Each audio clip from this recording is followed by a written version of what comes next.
now we're going to go to topic number 2, or part 2 of this conversation, which is related to it. And that's this concept of keeping up with the Joneses. Okay. Yeah, it's a different social dynamic. It is a different social dynamic. The social pressure is invitations. It's, hey, come on, let's go do this. Or the sitting at the restaurant together. Keeping up with the Joneses is looking at the people around you and being influenced by their particular situation, and either desiring what they have. Very often the Joneses conversation is really desiring when it's outside of your ability, your affordability, right? Or it's feeling bad about what you have, yes, because you're seeing what everybody else is influenced by. Yep. So we talked earlier in our in a pre-show earlier that I had been to Colorado Springs 2 weeks ago for a speaking engagement. 3 weeks before that, I was in Denver doing an event for an audience that I was very, very excited to present to, and it was for executive assistants. Yep. It was how to be a better executive assistant. And I was an executive assistant for a while, and I was an office manager for a very long time. And the dynamic in offices, it is a hotbed for Jones's syndrome. Yeah. And on top of that, specifically, when you are an executive assistant, especially depending on the level of your executive that you're working for, it's very often for you that you can be in a situation where you're buying first class tickets for their entire family for their trip to Europe while you're trying to figure out how you're going to go on a road trip over the weekend, right? So you get a money dysmorphia, where you don't even know what's what. But then on top of that, you've got a coworker walking in wearing a brand that is 2 of your paychecks, right? And so now you've got further, like, wow, how did they afford it? Why can't I afford it? This is the conversations that happened to me very early on when I worked in an office. And I'll never forget another confession. I was still working in an office situation when the manuscript for Living the Savvy Life was sent to the publisher. And at the time I had a nice Nissan Maxima that was paid for, ran great. But I remember getting into the brand new car of one of my coworkers. And it was like a BMW something. I don't know cars well, but I remember she had seat warmers, and it was just like, I'm in the car and I'm in the passenger seat. I'm like, wow, this is really nice. And immediately my head started going, God, I wonder if I should replace my car. What am I doing? It's human nature. It is human nature. Yeah, 2 weeks prior we had submitted the manuscript for Living the Savvy Life, and here I am, being smothered. Looking at buying a $75,000 car. Exactly. So your salary.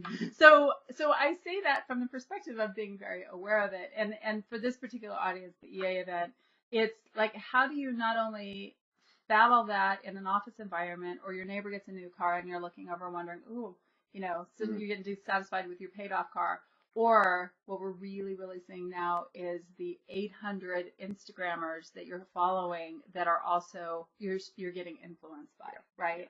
Yeah. I think that's really tough, and for people who are, of a certain age, you'll remember Robin Leach in the TV show The Lifestyles of the Rich and Famous. All right.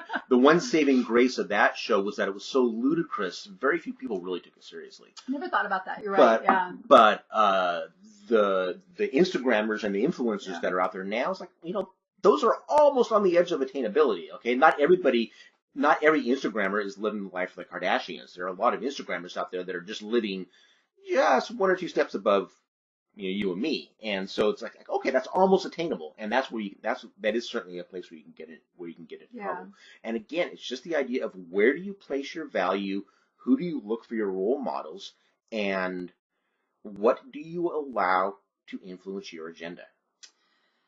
So that's exactly it. What do you allow to influence your agenda? And one of my crusades that I would like to do, and I think it's going to take some time to gather some momentum around it.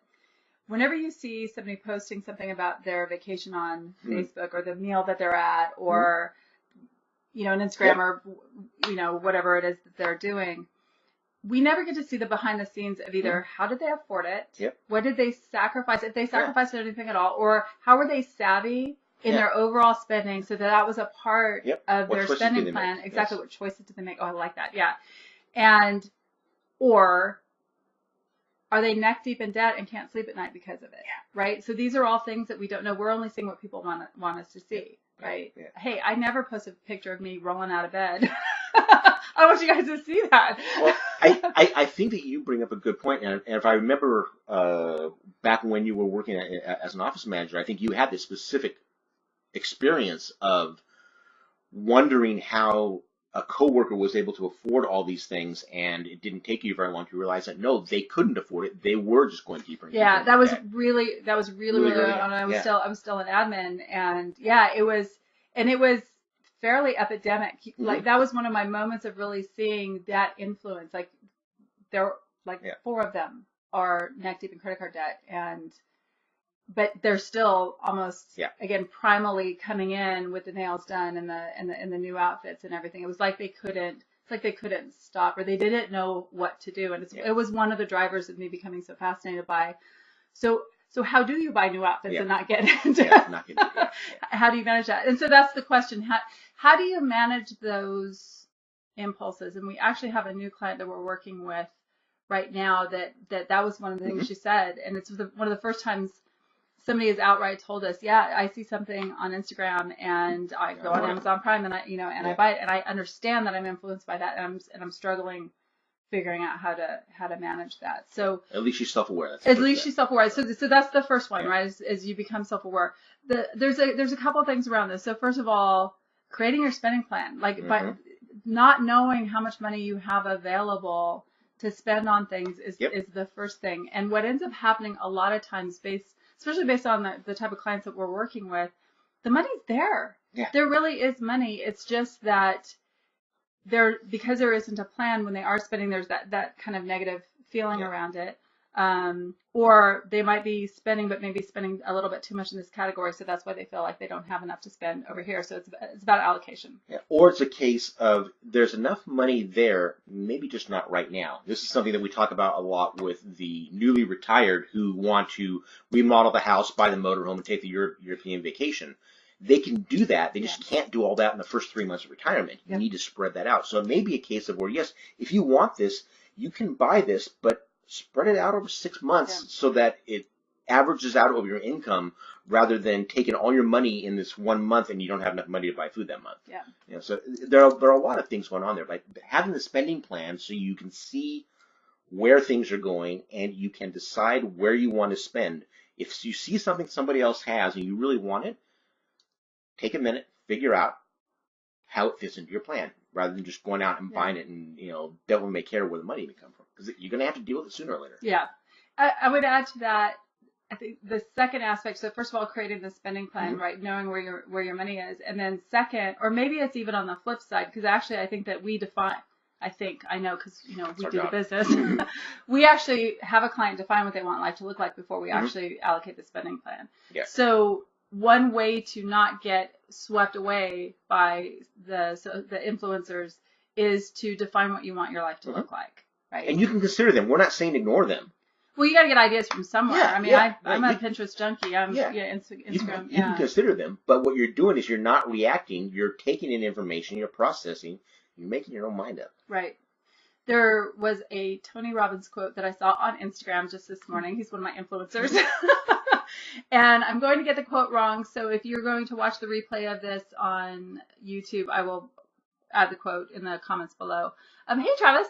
But he made the comment, it was something to the effect of, if you are always influenced by everybody around you, you'll never live the life you want to live, that you want to live. You know what? If you're always just going in the wind with the way that the crowd around you is going and you have to define what you want your life to look like. Yeah. That's key. So, Travis, if you're just joining us, we're talking about keeping up with the Joneses and being influenced by social media, the Instagrammers and the like, and how to deal with that. How to deal with it. And, I don't want to say get off social media. I like social media. If it wasn't for Facebook, I'd have no idea what my nieces and nephews look like or what they're up to.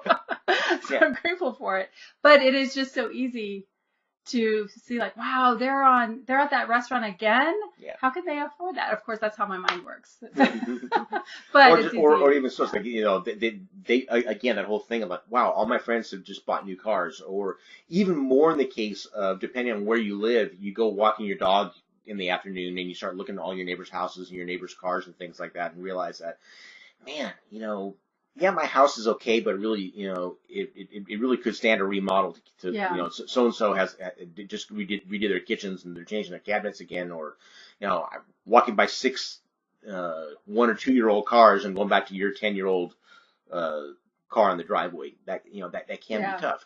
But where do you really want to spend your money? Yeah. By the way, the minute that you get disgruntled with your car, go out and pay for it to be detailed. There you go. If you get disgruntled with where you live, you may want to consider going and buying a new couch. Changing your moving, especially given whatever the market might be, can be, like I had a friend who had a really nice condo. She's considering going ahead and investing in, a big house or thing. It was just her and her little dog. And her financial advisor said, go buy a new couch. Yep. That is all you need. You just need to freshen it up. And she did it, and he was absolutely right. I think the other thing that I want to talk about this particular topic too, though, is if you can find an influencer that is just doing it right. And what I mean by that is I was very, very lucky early on in my career when I was still in admin. And I talk about her in my book, and I've talked about her on this before. Her name was Jessica, and she's about 2 or 3 years younger than me. And this was during the time where I started to identify that everybody around me was neck deep in credit card debt.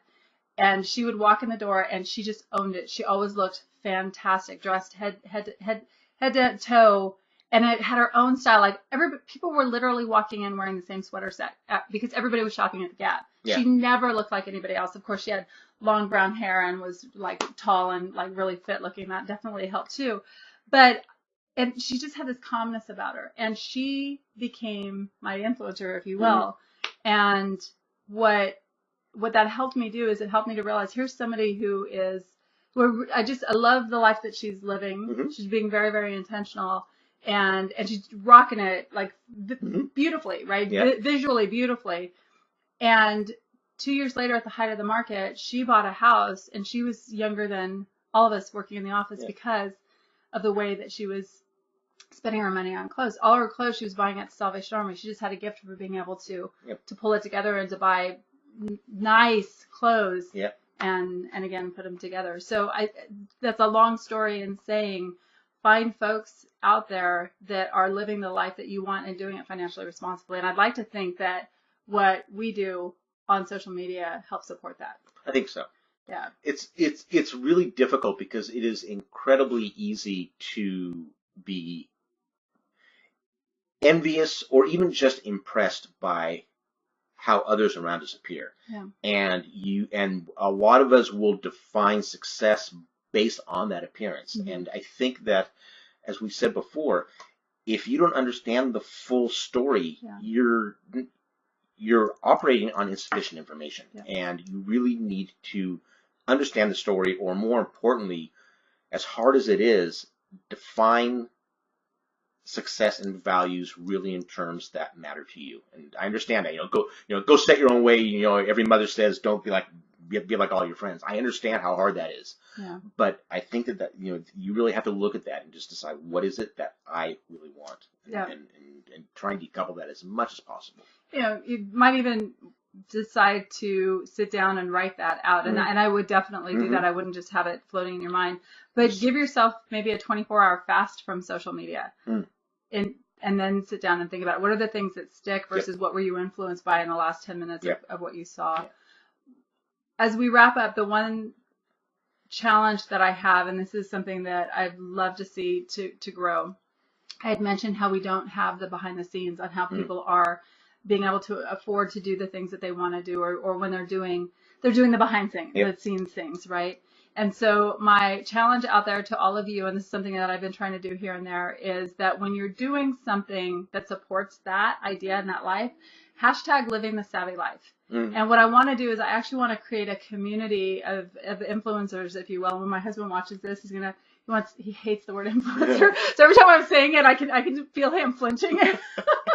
But we're creating our own community of that, in that we're influencing ourselves, right? Well, and we're providing a resource for other like-minded people. Exactly. Right? And it's the whole idea of, if you found a way to be successful, share it with others who are interested in this, because we can all learn from each other. Yeah. So, first thing in the morning when you're going to track your spending, brag about it on social media. Hashtag, tracking my spending, living the savvy life, right? Yeah. Or deciding that, tonight, even on the flip side of that, Wednesday night, last night was our pizza night, right? Yeah. And so that's part of our idea of living the savvy life. We know that we're going to do pizza night on Wednesday nights, and it takes a little pressure off of wanting to go out and do a bigger dinner out when that's not a part of our plan. So you get the idea. And if this is something you want to learn more about, shoot me an email. Actually post on our social media. We're going to beat social media to death today. Work for us, and just let's make this a bigger conversation, because I think that there is a lot of power in this idea of, let's look behind the scenes, Yeah.